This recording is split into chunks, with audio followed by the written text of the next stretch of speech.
Olá, aluno e aluna, seja bem-vindo à nossa sexta aula e na aula de hoje nós estudaremos propriedades da matéria. Para bem acompanharem essa videoaula, oriento que tenham em mãos caderno e caneta. Sempre que necessário, pause o vídeo e façam as anotações. O que iremos aprender na nossa aula de hoje? Conceituar propriedades da matéria, classificar as propriedades da matéria em geral e específica, classificar as propriedades da matéria em química, física e organolética, conceituar densidade, ponto de fusão e ponto de ebulição. Então, iniciemos. Observemos atentamente essa lata. Ela vai possuir um conjunto de características. Qual a cor dessa lata? Qual o seu tamanho? Ela enferruja com facilidade? As respostas para essa pergunta é justamente a definição de propriedades da matéria. Então, o que vem a ser propriedades da matéria? Propriedades da matéria é o conjunto de características que nos ajudam a identificar e diferenciar os materiais. Mas para bem entendermos o que são as propriedades da matéria, temos que definir o que é matéria. Então, matéria é tudo que tem massa e ocupa lugar no espaço. Como, por exemplo, vejamos aqui essa imagem. A água é matéria? As plantas são matéria? As nuvens são matéria? A luz que ilumina o ambiente é matéria? Tudo que está à nossa volta ou é matéria ou energia. Com exceção da última pergunta, todas as demais têm como resposta matéria. Também conceituamos o que é matéria, agora voltemos a estudar e classificar as propriedades da matéria. Observemos aqui os objetos sobre a mesa. Existe alguma característica que é comum a todos eles? Existe sim, mas quais são as características? São as propriedades gerais, ou seja, aquelas características que são comuns a todos os materiais. Então, propriedades gerais são aquelas propriedades que são comuns a todos os materiais. Como, por exemplo, nós vamos ter aí as 8 propriedades gerais da matéria, que são inércia, massa, extensão, impenetrabilidade, compressibilidade, elasticidade, divisibilidade e descontinuidade. Vamos então compreender alguma delas. O que vem a ser inércia? Observemos aqui atentamente esse vídeo. O garoto vem andando de skate, mas quando barra numa parede, ele continua em movimento. E é justamente esse exemplo que nos dá a entender o que é inércia. É a resistência que a matéria oferece à aceleração. Ou seja, se um corpo, que é uma porção limitada de matéria, está em movimento, ele tende ao movimento. E se está em repouso, ele tende ao repouso. Para melhor entendermos, vejamos aqui outro exemplo de inércia. Se você tentar arrastar uma grande pedra, terá bastante dificuldade, porque você tem que aplicar muita força para tirar esse corpo do seu estado de inércia, ou seja, essa pedra do seu estado de repouso. Outro exemplo é quando estamos andando em um veículo em movimento. Se ele sofre uma frenagem repentina, nós somos arremessados inicialmente para frente. Por que nós somos arremessados inicialmente para frente? Porque como o nosso corpo estava em movimento em relação àquilo que está fora do veículo, então o nosso corpo tende a continuar em movimento. Por isso, se frear de uma vez, nós somos lançados para frente, assim como se tivermos parado em um veículo e ele acelerar repentinamente, nós seremos arremessados para trás, porque o nosso corpo estava em repouso e nessa situação ele tendia a continuar em repouso. Vamos a outras propriedades gerais da matéria. Temos massa. Vocês lembram do exemplo anterior? Massa tem a ver com inércia. Muitas pessoas confundem massa com peso, mas massa ela vai medir o grau de inércia de um corpo. Enquanto mais inércia o corpo tiver, ou seja, mais dificuldade ele tiver para sair do seu estado de repouso, mais massa esse corpo terá. Geralmente utilizamos as grandezas miligrama, quilograma, toneladas para medir a massa dos corpos. Volume. Volume é o espaço ocupado por um corpo. Nós sabemos que todo corpo tende a ocupar um certo espaço onde ele se encontra. E nós vamos ter impenetrabilidade. Vejam bem esse exemplo, né? Dois veículos tentaram atravessar o mesmo espaço. Como não havia espaço para os dois, então aconteceu esse acidente que a imagem mostra. Impenetrabilidade é a característica que informa que dois corpos não podem ocupar ao mesmo tempo o mesmo lugar no espaço. Então, voltamos à pergunta inicial. Existe alguma característica que é comum a todos eles? Sim, existe, e nós já discutimos anteriormente. Todos os materiais, todos os objetos que se encontram em cima dessa mesa, o tablet, o notebook, o jornal, a cadeira, a xícara com café, o celular, todos eles vão possuir massa, porque massa é uma propriedade geral. Todos eles vão ocupar um certo espaço, que nós chamaremos de volume. Todos esses corpos, eles estão no estado de inércia, ou seja, de repouso, e assim permanecerão até que alguma força tire eles desse estado. Todos esses corpos, eles são impenetráveis, ou seja, cada um deles ocupará um determinado lugar no espaço. Pois bem, depois de nós discutirmos as propriedades gerais da matéria, vamos às propriedades específicas. Acredito que quando falamos em específico já nos dá a ideia de algo que é referente, que nos ajuda a identificar algo, porque é específico. Então, o que são as propriedades específicas? Elas nos permitem distinguir uma substância da outra. Dentre as propriedades específicas podemos citar as propriedades físicas, que é o ponto de fusão, ponto de ebulição e densidade, as propriedades organolépticas, que são aquelas propriedades percebidas pelos nossos sentidos, como odor, sabor, cor e brilho, e as propriedades químicas, combustibilidade, oxidação, solubilidade, funcional e etc.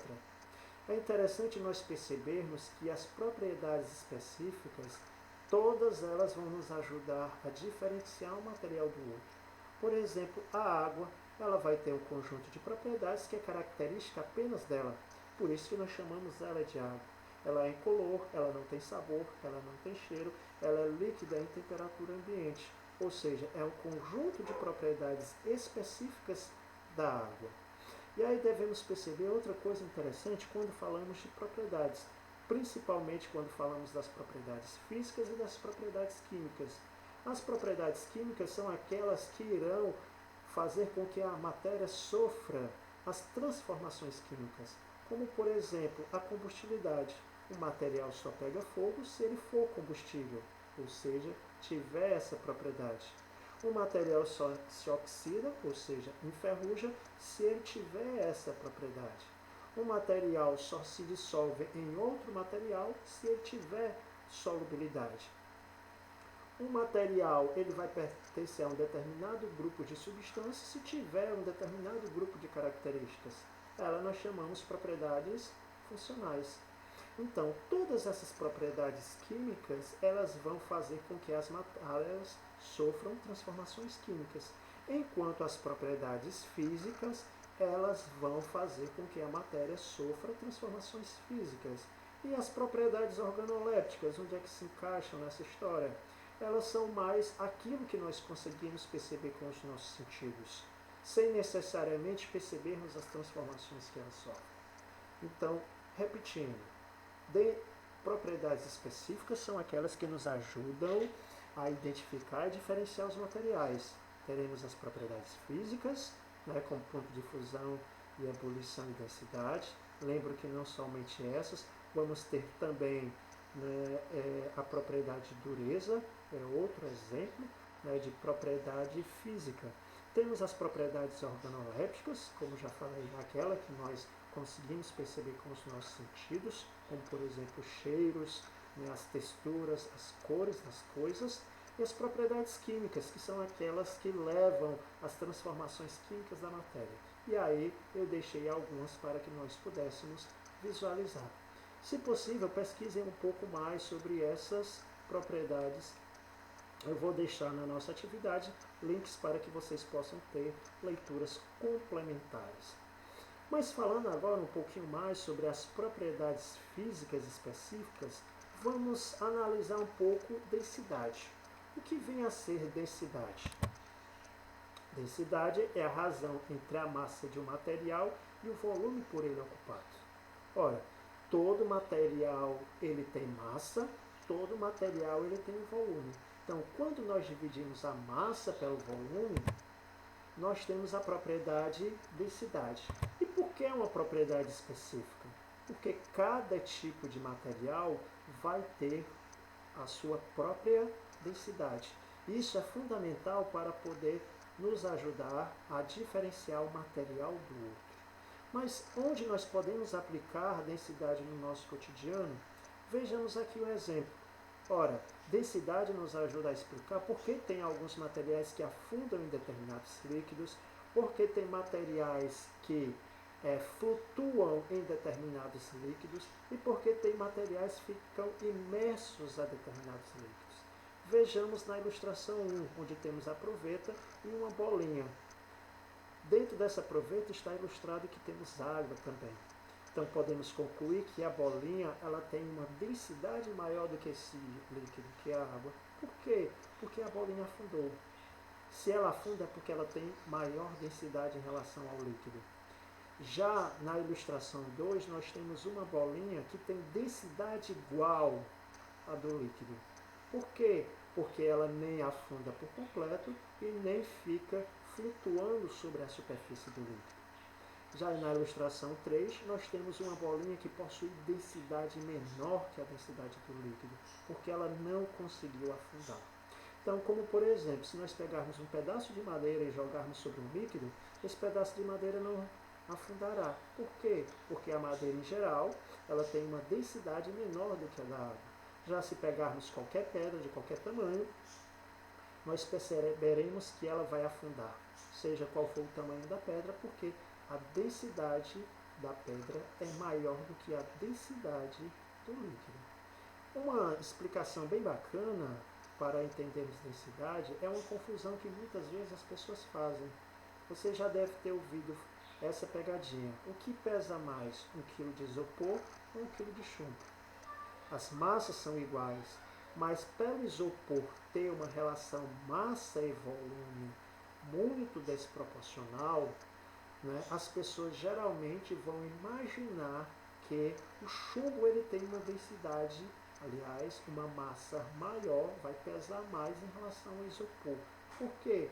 Porque o chumbo tem muita massa para pouco volume, ou seja, tem uma densidade alta, enquanto o isopor tem muito volume e pouca massa. Isso indica o quê? Que ele terá uma densidade baixíssima.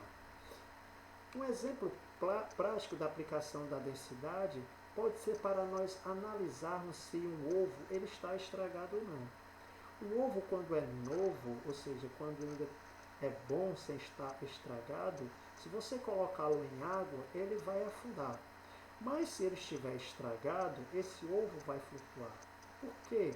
Porque a densidade do ovo bom é maior do que a densidade do ovo ruim. Por isso que o ovo bom desce, afunda, e o ovo ruim, estragado, flutua.